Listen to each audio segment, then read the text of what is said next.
En effet, tous les 5 ans, les électeurs des États membres de l'UE choisissent leurs députés européens. Ces derniers, ils sont élus au suffrage universel direct et en un seul tour. Une fois élus, ils siégeront au Parlement jusqu'en 2024 et partageront leur temps entre Bruxelles et Strasbourg. Le Parlement, en quelques chiffres, il représente plus de 500 millions de citoyens et 28 pays. Après le départ des Britanniques, ce nombre se réduira à 27. Chaque pays reçoit un nombre proportionnel de députés par rapport à sa population.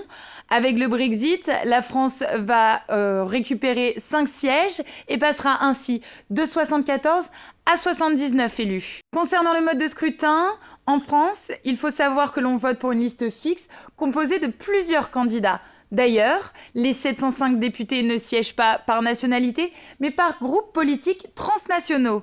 Mais alors concrètement, quel est l'intérêt d'aller voter pour ces élections européennes ? Eh bien parce que jusqu'en 2020, presque 2 milliards d'euros vont être investis par l'Union européenne pour les Hauts-de-France afin de dynamiser la région.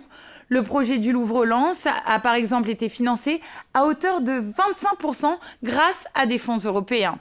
Pourtant, en 40 ans, le taux de participation aux européennes est passé de presque de 62% en 1979 à 42% lors des dernières élections.